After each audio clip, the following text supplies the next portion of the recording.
This is the IELTS listening test. You will hear a number of different recordings and you will have to answer questions on what you hear.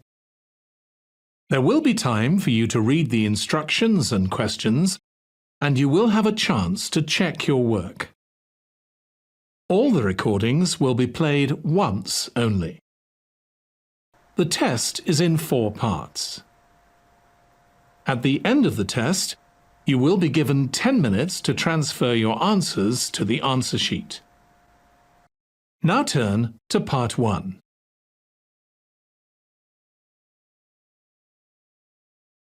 Part 1. Community college classes. You will hear a receptionist and a teacher talking about classes at a community college.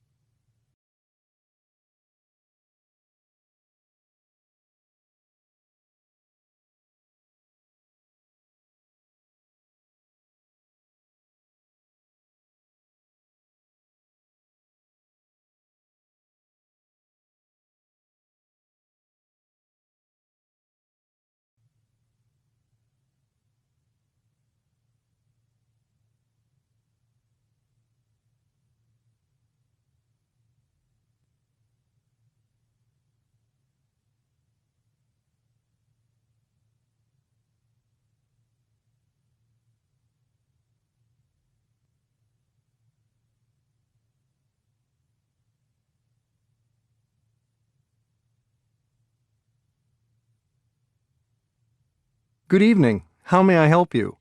My name's Amal Nouri. I'm a new teacher. Nice to meet you, Amaral.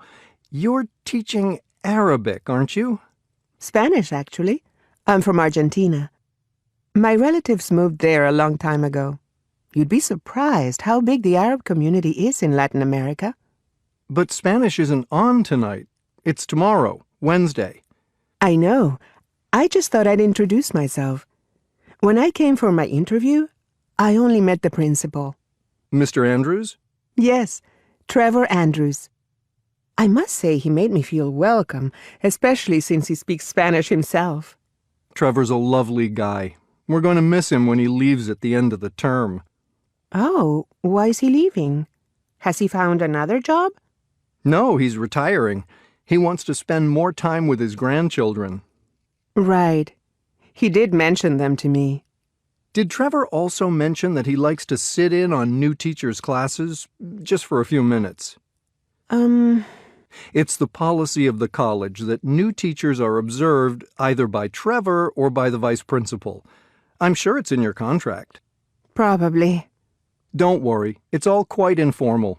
You won't need to submit a lesson plan. Actually, student feedback at the end of the term is taken more seriously. I see. One more piece of advice, Amaral. Don't be upset about the fact that you'll start the term with 15 students but end up with 5.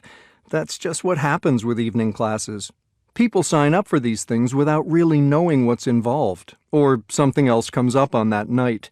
The high dropout rate is no reflection on your teaching. Thanks for the tip.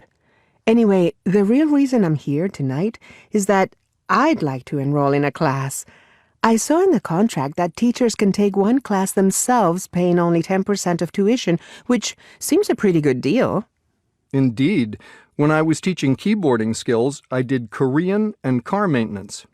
However, for a few courses like life drawing, where students have to pay for a model, or cooking with seafood, where the ingredients are expensive, I'm afraid teachers can't pay only 10%. They have to pay the full fee. Before you listen to the rest of the conversation, you have 30 seconds to read questions 5 to 10.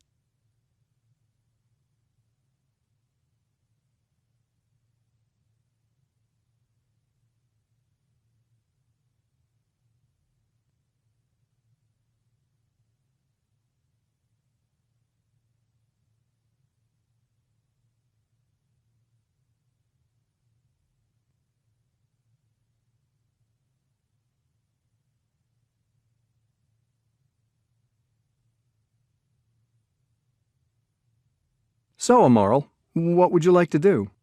I'm interested in Sally Burton's class called Working with Wool. I read about her in the local paper. Yes, she's very popular. She made those amazing sculptures near the town hall. I'd no idea that wool could be used in such huge artworks. I'd always thought of it just in clothing or carpets. Unfortunately, Sally's class is full. You see, she holds it in her studio, so she only accepts 7 students, and we've already had 7 enrollments. I could put you on the waiting list. It's all right. My second choice was watercolor painting on Tuesdays and Fridays. Yikes! There's a class tonight. Kostia's class is also popular, but someone's just canceled, so there is a place for you. Great. For the first few nights, he's in room 14, but later in the term, when it's lighter in the evening, he takes his class on excursions to the river. There were some gorgeous paintings of the river in the end-of-term exhibition last year. Sounds good. By the way, where will my class be tomorrow? I'm not sure yet. We've had to make a few changes, but I'll give you a call or send you a text when I know. Okay. I don't think I've got your phone number. It's 0212 064 993. 993 or 553? 993. Thanks. Lovely to meet you, Amarl. I hope you'll enjoy your time with us.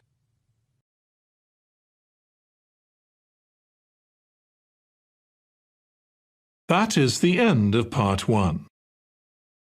You now have 1 minute to check your answers to Part 1.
Part 2.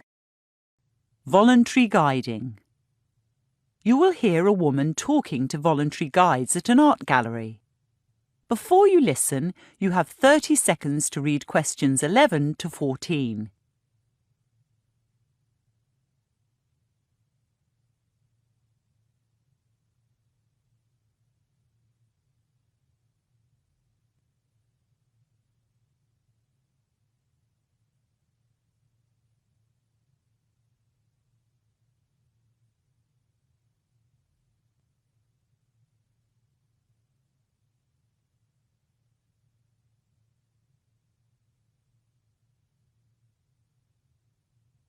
Good morning. I'm Wendy McEwen.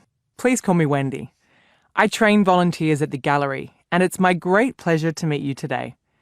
To begin, I'd like to quote from a speech made in 1882 by our first director, Eliezer Montefiore.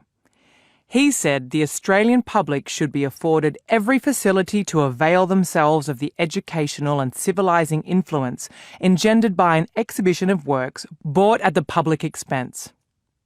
We now live in a world where the notion of civilization is seldom discussed, so let me mention some of its synonyms: enlightenment, refinement, and conformity with the standards of a highly developed society. In my view, this is what the creation and enjoyment of art can do for the public: conform, refine, and enlighten. The idea of civilization may be unfashionable, but an interest in different civilizations has certainly grown. Australian art is well represented in our collection. We have some wonderful paintings by Grace Cossington-Smith and Arthur Boyd, but there are Asian and European works to rival those abroad. In fact, the single most expensive purchase this gallery has ever made was a $16.2 million landscape, painted in 1888 by Paul Cézanne. Visitors will ask you for this figure, just as they'll be curious about Cézanne's career as a banker in France and his time with his lover in Tahiti. Sometimes it seems the public is more interested in trivia than in art, so it's your job to inform about the techniques of production, the themes an artwork deals with, as well as the culture from which it came. Elevate cultural discourse rather than stoop to the level of the popular press. Bear in mind those words of Eliezer Montefiore. Before you listen to the rest of the talk, you have 30 seconds to read questions 15 to 20.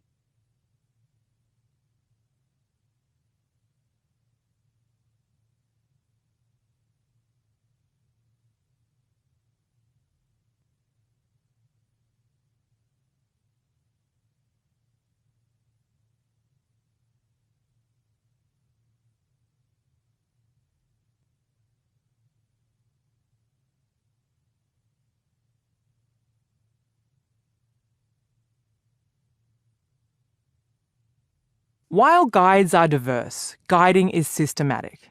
By this, I mean we adhere to standardised delivery, whether tours be for viewers on Saturday morning, for school groups, or for VIPs. Standardised delivery means that guides give the public virtually the same information about the same artworks. Sure, we all have our personal styles, but the content needs to be the same. To that end, guides are tested on information before taking their first tour. Guides also have to keep an eye on the clock. Guided tours last 1 hour. Since the building is large, part of that time is taken up in walking as well as mentioning the location of toilets, fire exits and drinking fountains. After recent additions, the gallery is twice the size it was in 2013. So ask your group where they'd like to go first. Then calculate how many artworks you can see on each level. Aim for a total of 14 in your hour. In each room, there's lots to see, but you'll only be talking about 1 or 2 items. By all means, when people in your group want to know about a work not on your list, go to it, but be brief. For the iconic works by Australian painters, you'll need to take longer. Some of these iconic works are part of the school curriculum, and many are known to international visitors who come just to see them. In the past, guides stood beside an artwork and gave a short speech. To a certain extent, that's still what happens with an audio tour. However, we now try to involve the public. One technique is called elicitation, when a guide asks questions about an artwork to see what knowledge already exists among the visitors. That way, you don't appear as the ultimate authority, and often visitors know considerably more than you. On that note, there will be times when you need to intervene, to let others in the group speak, to alter misconceptions, or simply to move on. As I said earlier, before you're let loose on the public, each voluntary guide is evaluated. Oh, that reminds me. I recall from your applications that 2 of you are Japanese speakers, so we'll probably ask you to take around groups of Japanese. Now, let's go into the gallery itself.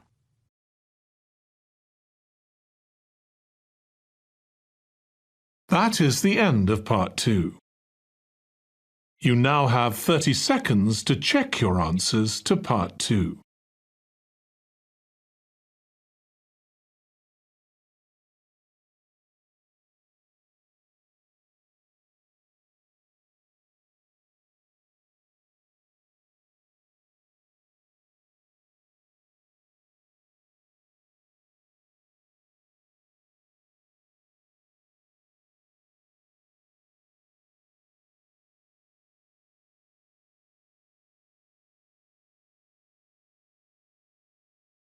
Part 3. Preparing for a scholarship interview. You will hear a woman who is going to be interviewed for a scholarship talking to a man who previously received one. Before you listen, you have 30 seconds to read questions 21 to 27.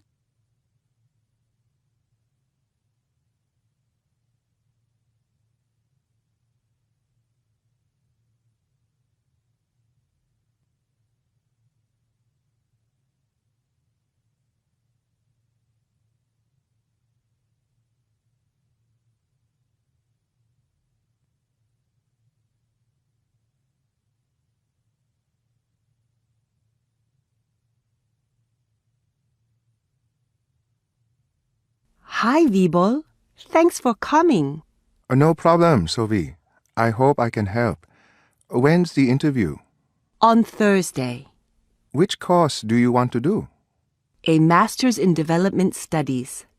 Whereabouts? In Australia. Melbourne, actually. Well, Melbourne's a great place. I visited in my semester break. But you studied in Adelaide, didn't you? Yeah, Why Adelaide? I heard before I applied for the scholarship that most applicants want to go to Sydney or Melbourne. So by choosing Adelaide, I thought I'd have a better chance. Do you think I should go to Adelaide? Or not do development studies? I think the key is to choose a course you're really interested in, no matter where it is. Why's that? Because the workload is heavy. My master's was probably the most difficult thing I've done in my whole life. I see. Anyway, I bet the interview panel asks the same questions every year. What did they ask you?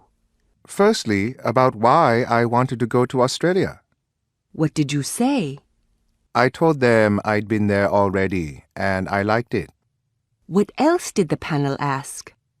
About my undergraduate degree, about my job, about how a master's would improve my performance, and the performance of my organization. Where are you working now? Oh, and they asked about my family, whether I'd take my wife with me. Well, I'm single and planning to stay that way. As to the courses helping me at work, you know I quit my regular job working in the university library. Yeah, I heard that. What are you doing now? I'm a volunteer at a rehabilitation center. However do you survive financially? I teach English at night and I live cheaply. Good for you. You could say an MA would improve your prospects of finding permanent work. I wonder what the interview panel will think about my undergraduate degree. It's in Russian and history. I studied Russian so I could get a scholarship to Russia for a master's degree, but I only lasted 6 months in Europe. If I were you, I wouldn't mention you already have an incomplete master's. I'd focus on the work you're doing now. Use phrases like grassroots activism and capacity building. The panel will love that. Oh? I do worry about my background. My family comes from a village on the coast. I seem to recall that most people who were awarded scholarships in the last 3 years came from big cities and were socially successful. In the past, that was true. Indeed, all the interviews were held here in the capital. But this year, they're also taking place in the provinces, so scholarships will go to a more diverse group of people. I don't think you should beg for assistance, Sophie. But you don't need to hide your background either. Be proud of it. I am proud of it. After all, it means you can empathize with the people you volunteer for. However, when you come back with a master's degree, you'll be able to mix with more influential people. I mean politically influential. I'd emphasize that if I were you. I'm not sure the selectors will want to know about my politics, but they may want to see that I'm passionate about development. Before you listen to the rest of the conversation, you have 30 seconds to read questions 28 to 30.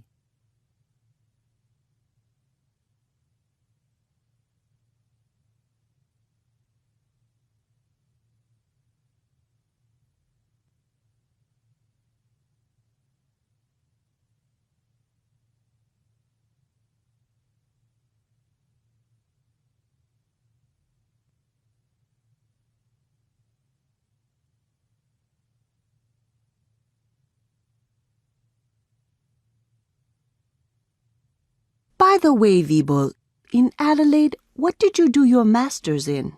Taxation law. And what are you doing now? I set up a restaurant. A restaurant? With a master's in taxation law? Taxation is a nightmare here. To be honest, Sophie, I just want an easy life. That is the end of part 3. You now have 30 seconds to check your answers to Part 3.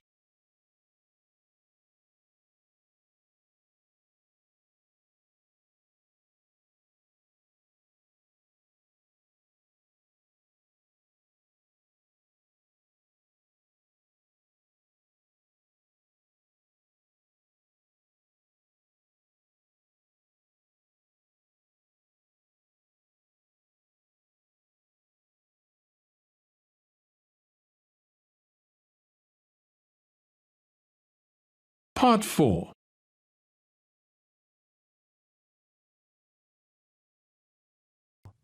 EWaste Disposal. You will hear a lecture on the disposal of electronic or e-waste. Before you listen, you have 45 seconds to read questions 31 to 40.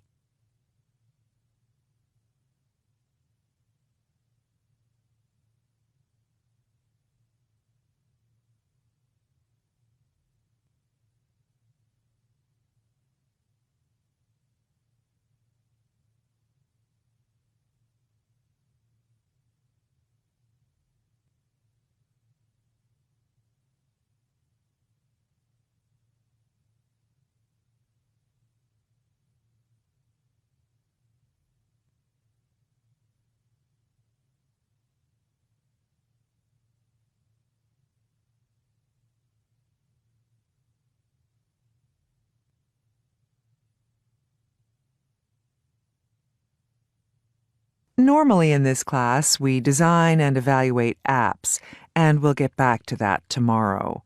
This afternoon, I'd like to raise your awareness about the issue of electronic waste disposal. As some of you know, I've got twin daughters who turn 13 on Tuesday. Like many children their age, they're totally in love with electronic devices. My husband gave his old smartphone to one of them, and I was forced to give my newish phone to the other. That was 2 years ago. Now they're both demanding brand new smartphones of their own. As an anxious parent, I would have given in to this demand had I not just read an article about e-waste. Let me add that I read part of it on my tablet at home, the rest on my desktop computer at work, and afterwards I counted how many electronic items my family and I have at home, at school, and at work. And we've got 24. Yup. 24. An average American family, no doubt. Anyway, I finally agreed to birthday phones for my girls on condition that my husband and I shed some of our own devices as responsibly as we could.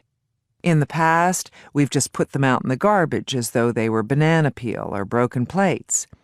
This time, I decided to take 2 laptops and my girls' phones to a recycler accredited by the Environmental Protection Agency, or EPA. I found an interactive map on the EPA website showing companies that sign up to recycling schemes called e-stewards and responsible recycling practices. It's easy enough to drop stuff off at these companies and receive cash in return. I do regret to say that in the U.S., the cash return is tiny because there are currently insufficient volumes of electronic trash for these companies to turn into treasure. Since I'd like to encourage this recycling practice among my students and colleagues, there's a web link on my Facebook page. Frankly, I don't think Americans recycle enough. Yet, even with these companies that have popped up recently, there's still a huge problem. I mean, the collection of the e-waste is fine, but who knows how it's processed?